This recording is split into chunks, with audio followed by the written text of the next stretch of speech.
ஆண்டவருக்கு தெரிகிறது. யார்? ஆலயத்தில் இருந்து பணி செய்து கொண்டிருந்த பரிசேயர் சதுசேயர். இப்போ ஆண்டவர் என்ன பண்ணுறாரு? நம்ம என்ன பண்ணியிருப்போம்? தப்பிக்கிறதுக்கு வழி பார்ப்போம். அப்படி தானே? நம்ம மைண்டில் என்ன தான் இருக்கும்? நம்மளை கொல்லணும்னு நினச்சாங்கன்னா என்ன பண்ணுவோம்? தப்பிக்க வழி தேடுவோம். இல்லைன்னா காம்ப்ரமைஸ் பண்ணுவோம். இல்லைன்னா எதிர்த்து சண்டை போடுவோம். அவர் கடவுள். அவரை கொல்லணுன்னு ஒரு கூட்டம் இருக்குது. கொல்ல முடியாது, அது வேற, புரிஞ்சுட்டா? ஆனால் அவரை கொல்லணுன்னு ஒரு கூட்டம் காத்திருக்கு. இப்போ ஆண்டவர் என்ன பண்ணுகிறார் அப்படின்னா, பிதாவின் முகத்தை எட்டி பார்க்கிறார்.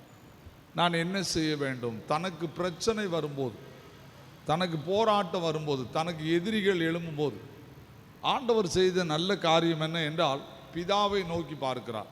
இப்போ நீங்கள் அந்த அதிகாரத்தை வாசித்து பார்த்தீங்கன்னா, 12ஆம் வசனத்தை வாசித்து பார்த்தீங்கன்னா, அவர் அந்நாட்களில் ஜெபம் பண்ணும்படி ஒரு மலையின் மேல் ஏறி முழுவதும் தேவனை நோக்கி ஜெபித்து கொண்டிருந்தார். உலகத்தில் பிரச்சனைன்னு வராமல் வாழவே முடியாது. சரி, இந்த முழுவதும் ஜெபிக்கிறதுனுடைய அர்த்தம் என்ன அப்படின்னு உங்களுக்கு தெரியுமா? முழுவதும் ஜெபிக்கிறதுடைய அர்த்தம் என்னன்னு தெரியுமா? சில நேரம் ஆண்டவர் வேதத்தை தான் சுட்டி காட்டுகிறார். வேதத்தை தான் நமக்கு கற்றுக் கொடுக்கிறார். என்ன? வேதத்தை தான் நாம் இந்த உலகத்தில் அறிந்து கொள்ள வேண்டும் என்று விரும்புகிறார். அவருடைய முழு எண்ணம் என்றால் வேதத்தை நாம் அறிந்து கொள்ள வேண்டும். என்ன? நீங்கள் வேதத்தை வாசித்து பார்த்தீங்கன்னா, ஆதியாகமம் 32ஆம் அதிகாரத்தில் நீங்கள் வாசித்து பார்த்தீங்களான்னா, ஏசாவனை எதிர்த்து வாரான். யார? யாக்கோபை எதிர்த்து ஏசா வருகிறார். சரிதானா? ஏசா வருகிறார். இப்போ யாக்கோபு என்ன பண்ணாரு? யாக்கோபு என்ன பண்ணாரு சொல்லுங்க பார்ப்போம். 24ஆம் வசனம், ஆதியாகமம் 32ஆம் அதிகாரம் 24ஆம் வசனம்.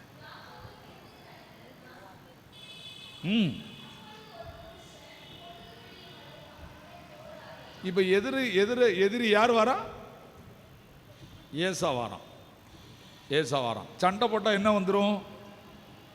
ஒற்றுமை உடஞ்சிரும். அண்ணனுக்கும் தம்பிக்கும் ஒற்றுமை உடஞ்சிரும். ஏன்? இவன் அவனை ஏமாத்தி என்ன வாங்கிட்டான்? சொத்தை பிடிக்கிட்டு போயிட்டான். இவன் செய்தது தப்பு. இவன்கிட்ட கேட்டால் எங்கள் அம்மா சொன்னாங்கன்னு சொல்லுவான். ஆனால் கடவுள் பாருங்க, 20 வருஷம் எங்கே அனுப்பிட்டார்? மாமா வீட்டுக்கு அனுப்பிட்டார். இப்போ 20 வருஷம் கழித்து வாரான். யாருக்கு இன்னும் பயம் இருக்குது? யாக்கோபுக்கு பயம் இருக்குது. நம்ம அண்ணன் கொன்று விடுவான்னு பயம் இருக்குது. இப்போ அந்த யாக்கோபு என்ன பண்ணியிருக்கணும்? கொன்று விடுவான்னு சொன்னோடனே என்ன பண்ணியிருக்கணும்? வேற வழிக்கு போயிருக்கணும். இல்லைன்னா அந்த பக்கமே கூடாது. இப்போ ஆண்டவர் என்ன சொல்லிட்டார்? நீ எங்கே தான் போகணும்? பெத்தேலுக்கு தான் போகணும், வேற எங்கேயும் போகக்கூடாது. அங்கே உங்கள் அண்ணன் இருக்கிற ஏரியாவுக்கு தான் போகணும். இப்போ ஆண்டவர் சரியா பண்ணுறாரு, தப்பு பண்ணுறாரு? சொல்லுங்கள். சண்டை போடுற அண்ணன் இருக்கிற நேருக்கு போகணுன்னு சொல்கிறது சரியா தப்பா? இந்த சத்தமே வரமாட்டேங்குது. ஒற்றுமை அல்லது ஒரு மனம் என்பது பைபிளில் எப்படி பைபிளில் கொடுக்கப்பட்ட வியூ வேற. இப்போ ஏசா கோபத்தில் இருக்கார், புரியுதா? யாக்கோபு வராரு. ஏசாட்ட நிறையா ஆட்கள் இருக்கு, அடித்து கொண்டுலாம். ஆனால் ஆண்டவர் யாக்கோபு ஓ நாட்டுக்கு தான் போகணுங்கார். அங்கே வச்சு தான் உன்னை ஆசீர்வதிப்பேங்கார். அவனுக்கு தெரியும் ஏசா அங்கே இருக்கான்னு தெளிவாக தெரியும். இப்போ அவனுக்கு என்ன வருதுன்னா, நான் போய் சண்டை போடக்கூடாது, யுத்தம் பண்ணுறது என் வேலையும் கிடையாது. எனக்கு வேலை என்ன தெரியுமா? முழங்கால நின்று ஜெபம் பண்ணுவேன். விடிய விடிய யார் ஜெபம் பண்ணுறா? யாக்கோபு ஜெபம் பண்ணுறான். நான் சொல்றது புரியுதா? ஒற்றுமை காக்கப்பட வேண்டுமானால் குற்றப்படுத்துதல், திட்டுதல், ஏசுதல் உருப்பட மாட்டான்.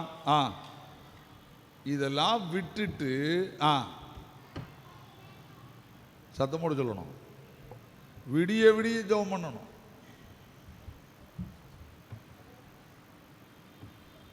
நம்மகிட்ட ஜெபம் மட்டும்தான் இல்லை, மற்ற எல்லாமே இருக்கு. ஒற்றுமை ஏன் கொலைது தெரியுமா? நம்ம உட்காந்து முழங்கால் போட்டு ஜெபம் பண்ணுற பழக்கத்தை 100% விட்டுட்டோம்.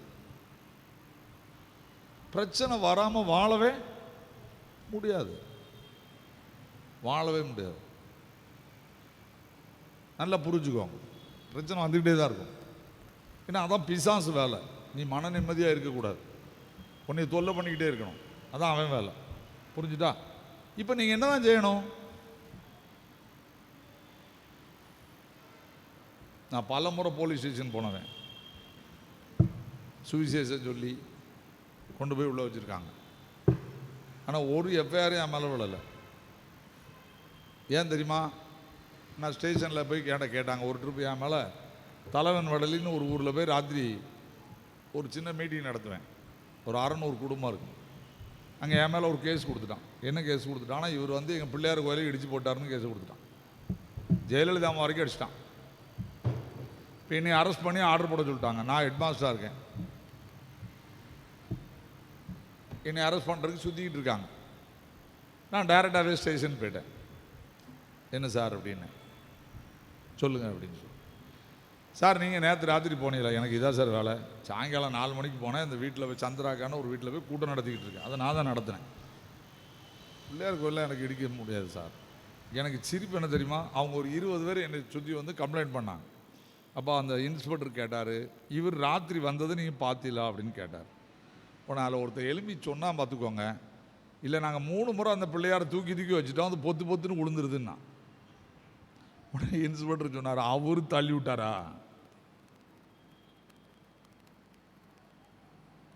கேஸ் அந்தால தள்ளி போட்டு போயிட்டாங்க. நான் என்ன ஜோம் பண்ண தெரியுமா?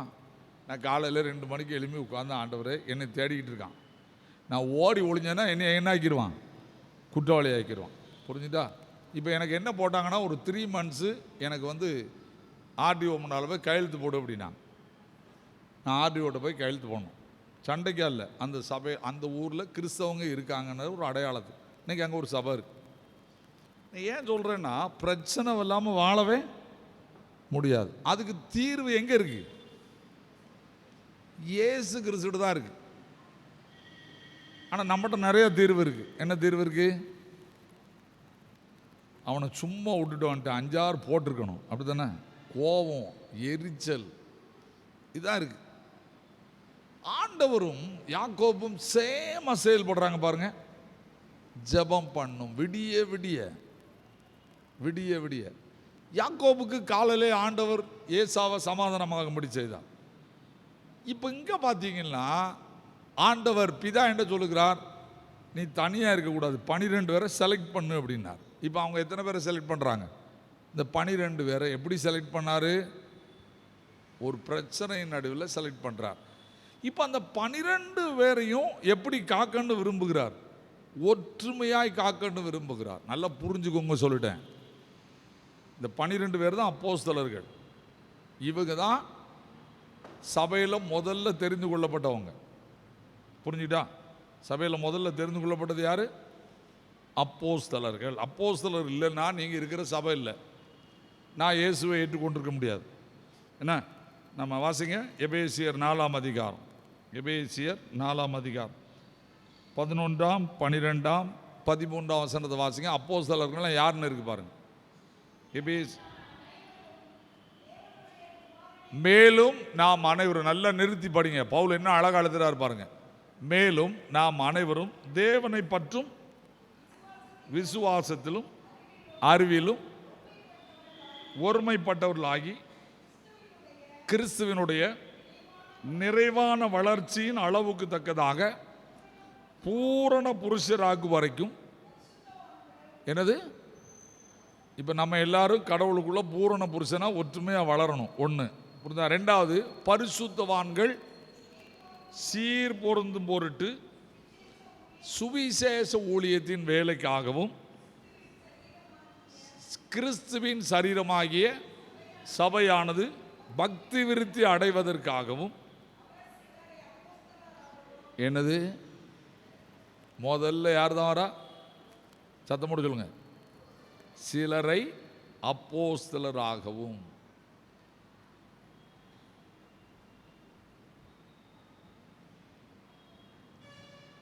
அப்ப இந்த அப்போஸ்தலர் என்ன ஆயிடக்கூடாது? சண்டை போட்டு பிரிஞ்சிடக்கூடாது. 1 கொரிந்தியர் 12ஆம் அதிகாரம் 27ஆம் வசனத்து 28ஆம் வசனத்துடைய முதல் பகுதியை படிங்க. அதில் இன்னும் விளக்கமா இருக்கு. நீங்களே கிறிஸ்துவின் சரீரமாயும் தனித்தனியே அவயவங்களுமாய் இருக்கிறீர்கள். ஹலோ, அப்போஸ்தலர்கள் வரட்டா சுவிசேஷ ஊழியம் கிடையாது. சுவிசேஷ ஊழியம் செய்யட்டா ரட்சிக்கப்பட்டிருக்க மாட்டோம். ரட்சிக்கப்பட்ட பிறகு தான் என்ன வரும்? சபை வரும். அப்போ இந்த அப்போஸ்தலர்கள் என்பது ஆண்டவருக்கு ரொம்ப முக்கியமானவர். வேதத்தை நல்லா படிக்கணும். இந்த அப்போஸ்தலர்கள் ரொம்ப ரொம்ப முக்கியமானவங்க. இவங்களுக்குள்ள என்ன வந்துடக்கூடாது? பிரிவினை வந்துடக்கூடாது. ஏன் பிரிவினை வந்துடக்கூடாதுன்னு உங்களுக்கு தெரியுமா? பிரிவினை வந்துடக்கூடாதுன்னு ஏன் தெரியுமா? அப்போஸ்தலர் நடபடிகளின் புஸ்தகம் 2ஆம் அதிகாரம் 1ஆம் அதிகாரத்துக்கு வாங்க. பிரிவினை ஏன் வரக்கூடாது அப்படிங்கிறதுக்கு அங்கே தான் விளக்கம் இருக்குது. நம்ம நிறைய நேரம் இந்த உலகத்தில் சண்டை போடுறதுக்கே நம்ம நேரத்தை செலவழிக்கும். ஏன்னா 1ஆம் அதிகாரத்துக்குள்ளே வாங்க. 1ஆம் அதிகாரத்துக்கு வாங்க. எல்லாரும் எடுத்துக்கோங்க, எல்லாரும் எடுங்க. புரியுதா? இப்போ நீங்கள் பார்த்தீங்கன்னா யூதாஸ் மரித்துட்டான். இப்போ அவனுக்கு பதிலாக ஒருத்தனை எடுக்கணும். இதை பேதுரு ஆண்டவரோட ஜெபம் பண்ணி கண்டுபிடிச்சிக்கிறான். இப்போ அப்படி கண்டுபிடிச்சிட்டு அந்த ஆள் என்ன பண்ணுறார்? இப்போ அங்கே வந்து ஒருத்தனை செலக்ட் பண்ணணும். அங்கே வந்து ஏற்கனவே 2 குரூப்பாக இருக்காங்க. யோவானும் அந்திரேயாவும் ஒரு குரூப்பாக இருக்காங்க, பேதுருவும் இன்னொருத்தனும் ஒரு குரூப்பாக இருக்காங்க. புரிஞ்சுட்டா? இப்போ அங்கே சீசருக்குள்ளே 2 பிரச்சனை ஓடிக்கிட்டு இருக்கு. இவன் ஒருத்தனை செலக்ட் பண்ணிட்டான், அவன் ஒருத்தனை செலக்ட் பண்ணிட்டான். இப்போ என்ன வேணும்? ஒற்றுமை இருந்தாலும் பரிசுத்தாவி வரும். வேதத்தை நல்லா படிச்சுக்கிடணும். நீங்கள் சண்டை போட்டு பிரிஞ்சிடலாம், போதகருக்கு வேலை லேசு. ஏன்னா பரிசுத்தாவியானவர் வந்து எங்கிட்ட பேச மாட்டார். அவருக்கு வேலை லேசு. உங்களுக்கு வந்து வேலை செய்கிற போதகருக்கு வேலையே கிடையாது. அவர் பாட்டுக்கு நினைச்சா உளத்திட்டு போயிட்டே இருப்பார். ஏன்னா அவரை காலையிலே ஆண்டவர் எழுப்ப மாட்டார். வேதத்தை நல்லா படிக்கணும். புரியுதா? இப்போ இந்த அப்போஸ்தலர் 1ஆம் அதிகாரத்தில் பார்த்தீங்கன்னா 2 பேர் எழுப்பி நிற்காங்க. இப்போ இந்த 2 பேர் எழுப்பி நிற்கும் போது என்ன பிரச்சனை வருது? பேதுரு யோசிக்கான். இப்போ பேதுரு பார்க்குறான், 2 பேரில் இவன்னு சொன்னால் அவன் இவன்பான். அவன் என்ன பண்ணான் பாருங்க. அப்போஸ்தலர் 1ஆம் அதிகாரம் என்ன வாசிங்க பார்ப்போம். 25, 26. இவ 2 பேரில் தேவரீர் தெரிந்து கொண்டவனை நாங்கள் தெரிந்து கொள்ளவில்லை.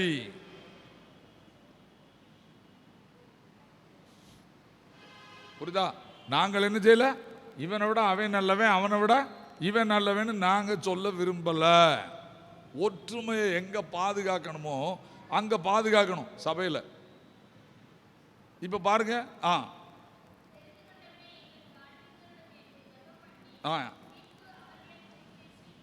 சீட்டு போட்டார்கள். சீட்டு இப்ப பார்த்துக்கோங்க. இப்ப அடுத்த அதிகாரத்துக்கு வாங்க. 1வது வசனத்தை வாசிங்க. பெந்தேகோஸ்தே என்னும் அதை தான் அண்டர்லைன் பண்ணணும். அவர்கள் எல்லாரும் ஒருமனப்பட்டு. அங்க எலெக்ஷன் இல்லை, செலக்ஷன். இங்க ஒருமனம். அப்போ பரிசுத்தாவியானவர் நம்ம மத்தியில் இறங்கி கிரியை செய்யணும் அப்படின்னாலே ஒரு மனம் கண்டிப்பாக. நான் 41 வருஷம் ஊழியம் முடிச்சிருக்கேன். நீங்க நல்லா புரிஞ்சுக்கோங்க, நல்லா புரிஞ்சுக்கோங்க. நீங்க ஒரு மனமா கோயிலுக்குள்ள வரலன்னா தேவ பிரசன்னத்தை நீங்க அனுபவிக்கவே முடியாது, முடியவே முடியாது. நீங்க யார்கிட்ட வேணாலும் போங்க, ஆடலாம், பாடலாம், கொண்டாடலாம், ஒன்றும் பேராது. ஏன்னா சங்கீதம் 133 நான் இதுக்கு ஆதாரமாக ஒரு 5 நிமிஷம் சொல்ல போகிறேன். எல்லாரும் திருப்பிக்கோங்க. சங்கீதம் 133 சங்கீதம் தான் ஒற்றுமைக்கான அடையாளமான சங்கீதம். அதை என்ன சொல்லியிருக்கு அதுக்கு பிறகு நான் யோவான் 14ஆம் அதிகாரத்துக்கு வர போகிறேன். இப்போ இந்த சங்கீதம் 133 நுழைஞ்சின்னா, இதோ சகோதரர் ஒருமித்து வாசம் பண்ணுவது எத்தனை நன்மையும் எத்தனை இன்பமுமானது. நான் சொல்றது புரியுதா? ஆண்டவர் சமூகம் இன்பமானது. என்ன? உம்முடைய சமூகம் பரிபூர்ண ஆனந்தமும் அவரது வலது பார்சத்தில் நித்திய பேரின்பமும் உண்டுன்னு சொல்லிட்டு, அந்த சமூகத்தில் ஆனந்தம் வேணும்னா பேரின்பம் வேணும்னாங்க என்ன இருக்கணும்? இதோ சகோதரர், சத்தமோடு சொல்லணும், ஒருமித்து வாசம் பண்ண வேண்டும். அப்பதான் எத்தனை நன்மையும் எத்தனை இன்பமுமானது. இன்னைக்கு சபைகளில் தேடி பிடிக்க முடியுதா? ஏன் சபைகளில் அற்புதம் நடக்க மாட்டேங்கி? நான் நிறைய சபையில் நொண்டி எழுப்பி போயிருக்கான். நான் ஊழியம் செய்த சபையில் நொண்டி எழுப்பி போயிருக்கான். கேன்சர் வியாதி சுகமாக இருக்கு. நான் இன்னைக்கு அதை ஊழியங்களில் நிறைய இடத்துல பார்க்க முடியல. ஏன் தெரியுமா? ஒன்னஸ் இல்லை. பரிசுத்தாவியானவர் ஒன்னஸ் வரலன்னா கிரியை செய்ய முடியாது, செயல்படவே முடியாது. நல்லா புரிஞ்சுக்கோங்க. இப்போ ஒருமித்து வாசம் பண்ணுதல் எத்தனை நன்மையும் எத்தனை இன்பமானது. அங்கே என்ன சொல்றாரு? அது ஆரோனுடைய சிரசின் மேல் ஊற்றப்பட்டு உடைய தாடியில் வடிகிறதும் அவனுடைய அங்கியின் மேல். என்னையா அர்த்தம்? நீங்கள் இதில் விளங்குறதுக்காக இப்படி எழுதியிருக்காங்க. நான் ஆக்சுவலி அதில் என்ன இருக்குன்னா, ஒரு குருவானவர் உள்ளிருந்து ஒரு போதகர் பிரசங்கம் பண்ண ஆரம்பிக்கும் போது பரிசுத்த ஆவியானவர் எங்கள் தலை மேலே வந்து எங்கள் உள்ளத்துக்குள்ளே இறங்கி எங்கள் நாவின் வழியாக பேசுவார். அவன் தான் எழுதியிருக்கான். அது தைலோன்னு எழுதியிருக்கான். நான் ஆக்சுவலி ஆவியானவர். புரிஞ்சுட்டா? ஒரு மனம் இல்லைன்னா பரிசுத்த ஆவியானவர் இந்த மண்டைக்குள்ள வேலையே செய்ய முடியாது. ஏன்? இவரே மண்டை பிஞ்சு தான் உட்கார்ந்துருப்பார்.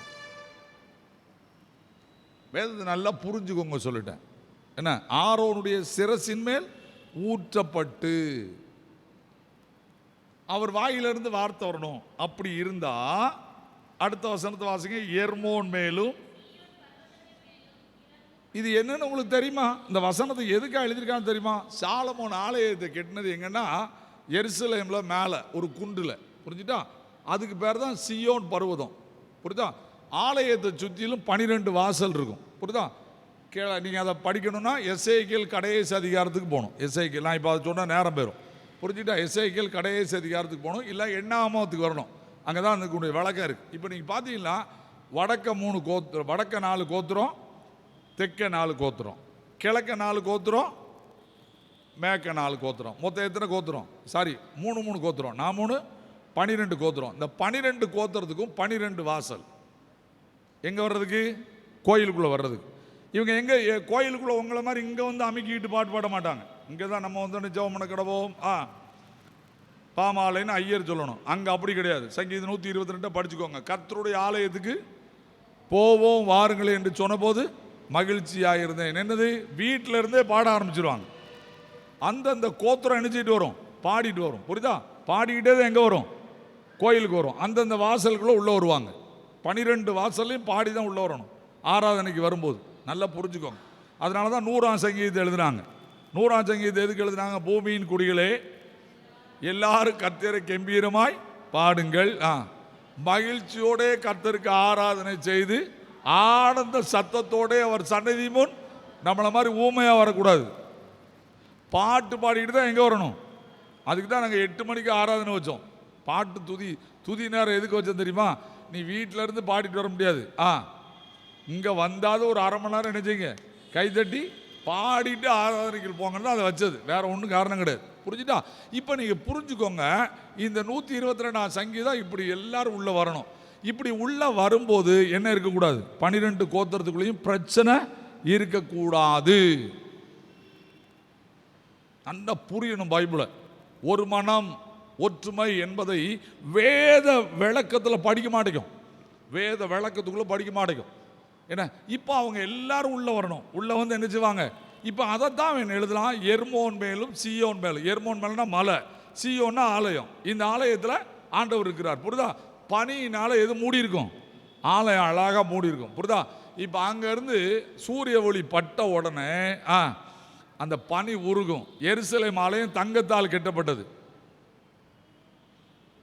இப்போ வெள்ளையா பாதி இருக்கும், எல்லோவா பாதி இருக்கும். எப்படி இருக்கும்? கண்கொள்ளா காட்சின்றான். உலகத்தில் பியூட்டிஃபுல் பிளேஸ் அப்படிங்க. அதை பார்த்துட்டா கண்ணில் கண்ணீர் வருமா, அவ்வளவு அழகா இருக்குமா. சியோன் மேலும் இறங்கும் பனிக்கும் ஒப்பாயிருக்கிறது. அங்கே கர்த்தர் என்றென்றைக்கும் ஆசீர்வாதத்தையும் ஜீவன் சொன்னா வாழ்வையும். நீங்க வந்து இந்த ஆராதனை நடத்தி போகும்போது இதைத்தான் யாத்திராகமம் 8ஆம் அதிகாரத்தில் இஸ்ரவேல் ஜனங்களை ஆசீர்வதிக்காம யார் அனுப்பிக்கிட்டு இருந்தா?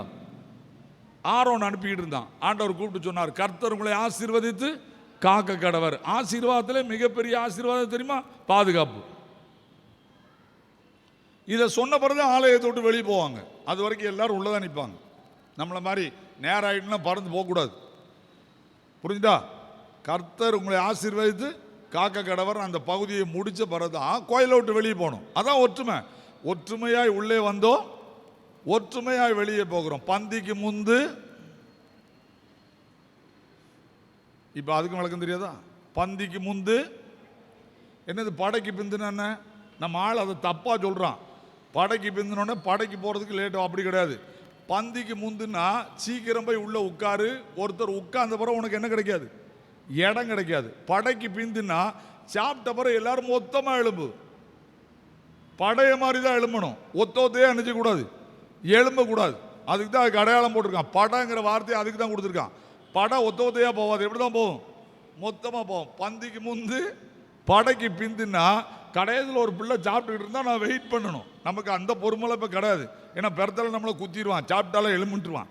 ஏன்னா அது தமிழ்நாடு ரொம்ப மோசமாக இருக்குது. ஏன்னா யோசித்து பாருங்கள், இன்றைக்கி கேரளாவில் போய் சாப்பிட போங்க, கேட்டை பூட்டிடுவான், உள்ளே யாரும் உள்ள விட மாட்டான். ஒரு பிள்ளை சாப்பிட்டாலும் கேட் பூட்டி தான் இருக்கும், மொத்தமாக தான் எழும்புவாங்க. இன்றைக்கி கேரளாவில் அந்த சிஸ்டம் அழகாக இருக்குது, புரிஞ்சுக்கோங்க. இப்போ நீங்கள் புரிஞ்சுக்கோங்க, என்ன கொண்டு வரார்? உள்ளே வரும்போது ஒற்றுமையாக வா, போகும்போது எலும்பி எல்லாரும் சேர்ந்து போ. முன்னால் 2 பேர் பின்னால் 2 பேர் போவாத. ஆராதனை ஒற்றுமைக்கு அடையாளம் அல்ல. இது நல்லா புரிஞ்சுக்கோங்க. என்ன நம்ம சபையில் பார்த்துக்கிட்டு இருக்கேன், இங்கேருந்து வா பொண்டாட்டியா வா, எனக்கு கோபமாக வரும். இது என்னத்தை சொல்ல, இவங்களை எப்படி திருப்பனே எனக்கு தெரியல. அங்கிறது இது சட்னி வெட்டுவாங்க சட்னி மாதிரி. பொண்டாட்டியை கொஞ்ச நேரம் பிந்தி கொண்டு போய் வீட்டில் விட்டான்னு கெட்டா போப்பியா? ஆராதனை முடிச்சு ஆமைன்னு சொன்ன பிறகு போக வேண்டியதானே? யோசிங்க. அந்த அம்மா இங்கே ஒரு ஐயருக்கு கண் இருக்குன்னே தெரியல, குருட்டு பையனா மேலே இருக்கிற மாதிரி. நாங்கள் இருந்து பார்க்க என்னடா 2 பேரும் என்ன டைலாக் போடுறாங்க அப்படி. நீங்களாம் பார்க்க மாட்டேன், நான் எல்லாத்தையும் உங்கள் ஆக்கத்தெல்லாம் பார்த்துட்டு தான் இருக்கேன். புரிஞ்சுக்கிட்டா நான் மற்ற சப்பை நான் பின்னி எடுத்து போடுவேன். நீங்கள் நல்லா புரிஞ்சுக்கோங்க. நான் சொல்கிறது உங்களுக்கு புரியுதா? உங்களுக்கு ஒரு 5 நிமிஷம் உட்காந்துட்டு போக முடியாதோ? உங்கள் வீட்டு கல்யாணத்துக்கு வந்திருக்கேன், ஆசீர்வாதம் சொல்லாமல் எனக்கு நேராக இறங்கி வந்தால் உங்கள் நிலைமை என்ன? அன்றைக்கி ஒரு வீட்டு பால் காய்ப்புக்கு போயிருக்கேன், 11 மணினாரு. நான் 11:15 உள்ளே போயிருக்கேன், 12:30 ஆரம்பிச்சிருக்கேன். ஐயா ஒரு 5 நிமிஷம் ஐயா, ஐயா ஒரு 5 நிமிஷம் ஐயா. யோ எத்தனை நேரையா 5 நிமிஷம் சொல்லுவாடி ஐயா? எல்லாரும் வந்த பிறகு சத்தடாமல் உட்காரியா, எல்லாரும் வந்த பிறகு நானே எழுப்பி வரேன். 12:30 மணிக்கு வந்திருக்காங்க. ஐயர் 3/4 மணி நேரம் 1.5 மணி நேரம் உட்காந்துருக்கணும். உங்களுக்கு எதில் உட்கார இடி இல்லை. அங்கேருந்து மணியை பார்க்குறது, கோயிலில் மணி பார்க்குறவன் விளங்க மாட்டான். சொல்லிட்டேன், சினிமா தேட்டரில் மணி பார்ப்பியா? சினிமா தேட்டரில் மணி பார்ப்பீங்களா? என்ன சத்தம் வர மாட்டேங்கி? சினிமா தேட்டரில் மணி பார்ப்பீங்களா? துட்டையும் கொடுத்துட்டு குரங்கு மாதிரி உள்ளே உட்காந்து, அங்கே கண்ணே தெரியாது, இருட்டாக தான் இருக்கும். நல்லா புரிங்க பைபிளை. இப்போ இந்த ஒரு மனதை உடைச்சி நாசம் பண்ணுறோம், எல்லா இடத்துலையும் உடைக்காங்க.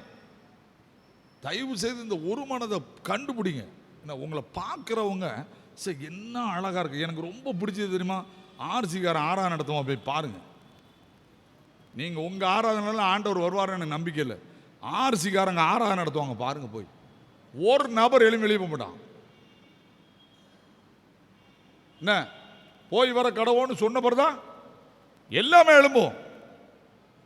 அங்கே ஒழுங்கு இருக்கு. இன்னும் நம்ம சிஎஸ்ஐல ஒழுங்கே கிடையாது, மாடு மேய்ச்சி போச்சு ஒழுக்கம். ஒற்றுமை போயிட்டுங்க. இப்போ யோவான் 17ஆம் அதிகாரத்துக்கு வாங்க. இப்போ இவங்க பரிசுத்த ஆவியில் நிறைஞ்சிட்டாங்க. இந்த பரிசுத்த ஆவியில் நிறைய முன்னால ஆண்டவர் என்ன ஜெபம் பண்றாரு? இந்த 17ஆம் அதிகாரத்தை ஜெபம் பண்றாரு. அதுல முக்கியம் என்னதுன்னா, இந்த பரிசுத்த ஆவியானவர் வரும் வரைக்கும் இவங்க ஒற்றுமையா இருக்கணும். அதுக்கு தான் அந்த ஜெபம் வைக்காரு. இந்த பரிசுத்த ஆவியானவர் ஊற்றப்படும் வரைக்கும் இவங்க எப்படி இருக்கணும்? ஒற்றுமையா இருக்கணும் தான் ஒரு ஜெபம் பண்றாரு. அந்த ஜெபத்தினுடைய வேல்யூ என்ன அப்படின்னு யாருக்குமே தெரியாது. அந்த ஜெபத்தினுடைய வேல்யூ யாருக்குமே தெரியாது. அதில் எத்தனை ஒற்றுமை வருதுன்னு மட்டும் சொல்லி முடிச்சிடுறேன், 5 நிமிஷம். முதல் ஒற்றுமையை நான் வாசித்து காட்டினேன், சரியா? புரியுதா? முதல்ல நான் ஒற்றுமையை வாசித்து காட்டினேன், புரியுதா? முதல் ஒற்றுமையை நான் வாசித்து காட்டினேன். அவர்கள் ஒற்றுமையாக இருக்க வேண்டும் அப்படின்னு நான் வாசித்து காட்டினேன், சரியா? இப்போ 11ஆம் வசனத்தை வாசிங்க. நான் இனி உலகத்தில் இருக்கிறேன், இவர்கள் உலகத்தில் இருக்கிறார்கள்.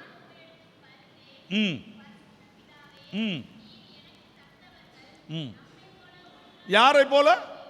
ஹலோ, நல்ல பைபிளை படிக்கணும். அவர் ஒற்றுமைக்கு எதை காமிக்காருன்னு பார்த்துக்கோங்க. பிதா, குமாரன், பரிசுத்த ஆவியை போல ஒற்றுமையா இருக்கணும். 3 பேரையும் பிரிக்கவே முடியாது. 3 பேரையும் பிரிக்கவே முடியாது. 3 பேர் தனித்தனி காலத்தில் வந்து செயல்படுவாங்க. ஆனால் 3 பேரையும் பிரிக்கவே முடியாது, பிரிக்கவே முடியாது. நம்மை போல ஒன்றாயிருக்கும்படி என்ன அழகா கொண்டு வர்றாரு பாருங்க. நாம் இன்னைக்கு அவரை போல ஒன்றா இருக்கணும். புரிஞ்சுதா? எப்படி இருக்கணும்? அவரை போலவே ஒன்றாயிருக்க வேண்டும். சரிதானா? அடுத்து நீங்க வாசிங்க 21 வசனம். ம் ம் ம் ம் இப்ப அடுத்து என்ன சொல்றாரு? அவர்கள் எல்லாரும் ஏன் ஒன்றா இருக்கணும்? நீர் என்னிலேயும் நான் உம்மிலே இருப்பதை வெளிப்படுத்துவதற்கு எது முக்கியம்? ஒற்றுமை. இயேசு கிறிஸ்துவை இந்த 12 பேரும் வெளிப்படுத்தினா எப்படி இருக்கணும்? ஒற்றுமையா இருக்க வேண்டும். சரிதானா? அடுத்து 22 வசனம்.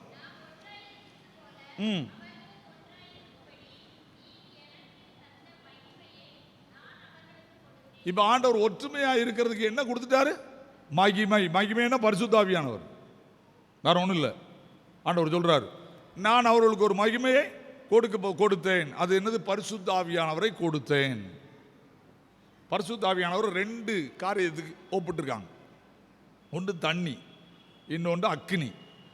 இப்போ ஒரு பள்ளம் கிடக்கு, அதில் தண்ணி கிடக்கு. உங்களுக்கு ஆழம் தெரியுமா? தெரியுமா? தெரியாது. பரிசுத்த ஆவியானவர் ஏன் தண்ணி கூப்பிட்டாங்கன்னு தெரியுமா? எங்க இதில் பள்ளம் கிடக்கு, தண்ணி கிடக்கு, ஆழம் தெரியுமா? தெரியாது. ஏன்? பள்ளம் தெரியவே தெரியாது. தண்ணியை போல பரிசுத்த ஆவியின் நிறைவு ஓன்ட்ட இருந்தா இன்னொருத்தனுடைய குறை உனக்கு தெரியாது.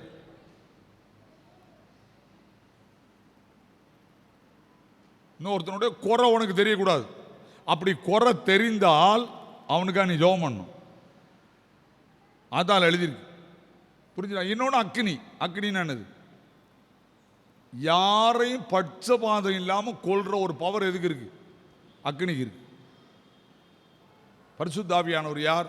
எனக்குள்ள தப்பு இருந்தா ஆவியானவர் இருந்தால் என்னை எரிச்சு சரிப்படுத்திடுவார். இதுதான் ஆண்டவர் மகிமைன்னு சொல்றாரு. அங்க வேற ஒண்ணுமே சொல்லல. மகிமை. இந்த மகிமை ஒரு மனிதனுக்குள்ள வரும்போது ஒற்றுமை வந்துடும். பரிசுத்த ஆவியானவர் வருவார்னா ஆட்டோமேட்டிக்காக ஒற்றுமை வந்துடும்.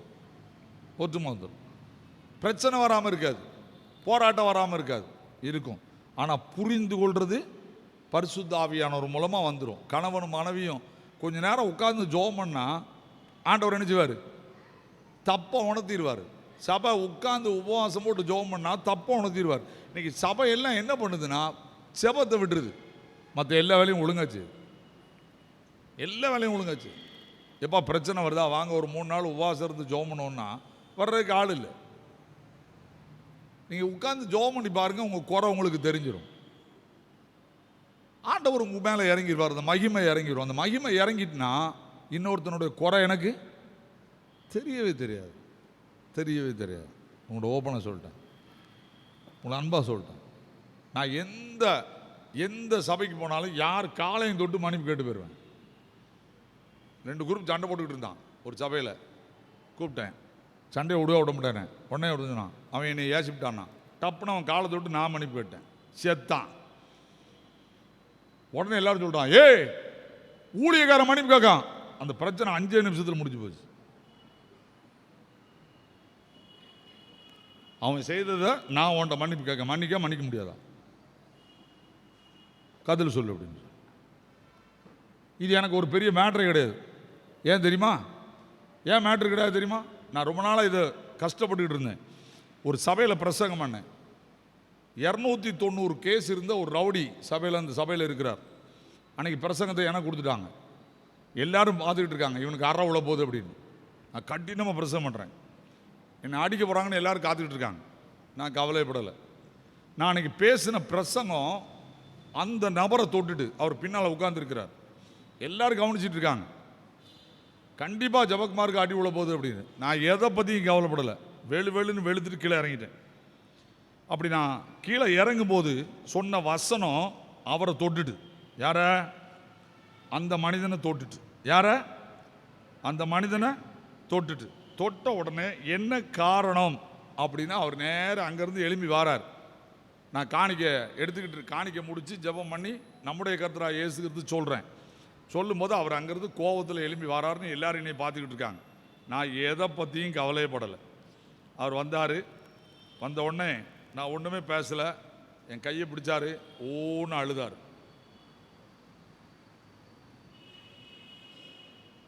அவருக்கு 299 கேஸ் இருக்கு. அவர் பேரை சொல்ல விரும்பலை. புரியுதா? அழுதார்.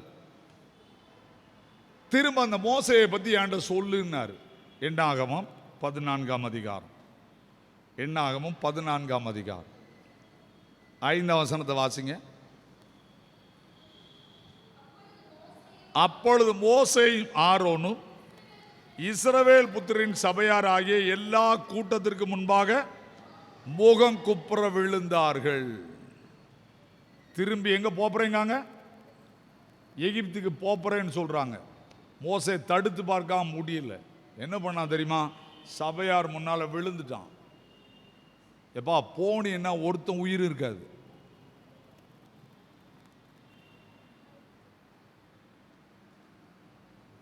ஆண்டவர் சொன்னார், நானே உங்கள் கால்களை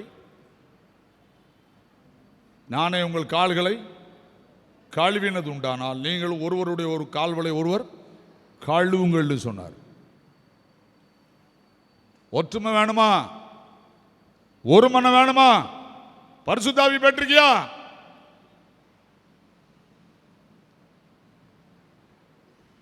கிறிஸ்து மாடலா பாருங்க. கிறிஸ்துவை மாடலாகுங்க. திரும்ப திரும்ப சொல்லிட்டேன், கிறிஸ்துவை மாடலாகுங்க. ஏன் இப்படி தலைப்பை கொடுக்காங்கன்னு தெரியாது. ஏன் இந்த மாதிரி தலைப்பை கொடுக்காங்கன்னு நிறைய பேருக்கு தெரியாது. சபையில் இருக்கிற ப்ராப்ளங்களை ஒட்டையணும்னா இப்படிப்பட்ட தலைப்பை பேசணும். மோசே வானத்திலிருந்து பேசின, அவன் பேசும்போது முகத்தை நினைச்சிட்டாங்க, மூடிக்கிட்டாங்க, முகத்தை பார்க்க முடியலன்னு. அவன் சபையார் காலில் விழுந்தானா, சபையார் அவன் காலில் விழுந்தானா? இப்போ யார் பெரிய ஆளு?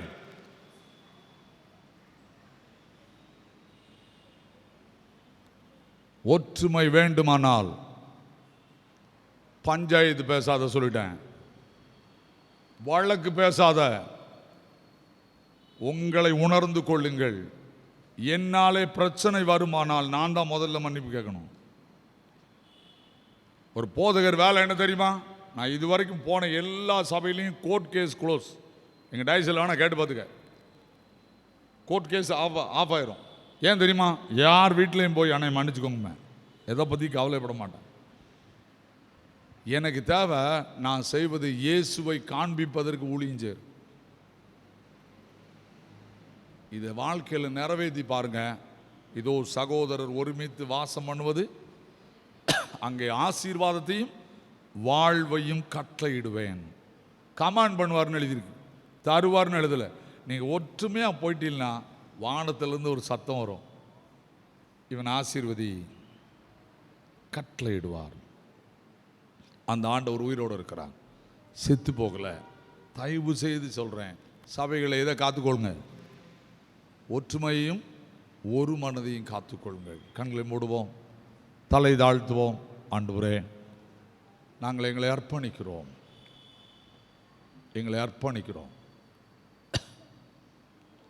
எங்களை ஒப்பு கொடுக்கிறோம். இந்த சபை ஒரே சரீரமாகிய இயேசு கிறிஸ்துவின் சரீரத்தில் அவயவமாக இருக்கிறோம். நாம் எப்படி இருக்கிறோம்?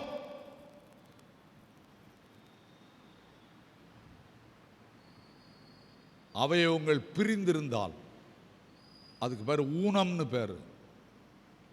அவயவங்கள் பிரிந்திருந்தால் ஊனமுள்ள சரீரம்னு பேர். இந்த பேதுரு ஆலய சபையார் பிரிந்திருந்தால் இயேசு கிறிஸ்துவின் சரீரம் இந்த சபையிலே ஊனமாக இருக்கிறது என்று சொல்லுவார்கள். கிருபை நிறைந்த ஆண்டவரே, எங்களை அர்ப்பணம் செய்கிறோம். இன்னும் மனத்தாழ்மை, விட்டு கொடுத்தல், பிறரை மதித்தல், பிறரை நேசித்தல், பிறரிடத்தில் மன்னிப்பு கேட்டல், எங்களையும் விட உயர்வாக பிறரை எண்ணுதல், இதை எங்கள் திருச்சபையில தந்து ஒரு மனதையும் ஒற்றுமையும் காத்துக்கொள்ளும் கிருபையை தந்து வழி நடத்த வேண்டுமன் இயேசு கிறிஸ்துவின் மூலம் ஜெபிக்கிறோம் பிதாவே, ஆமென். அனைவரும் எழுந்து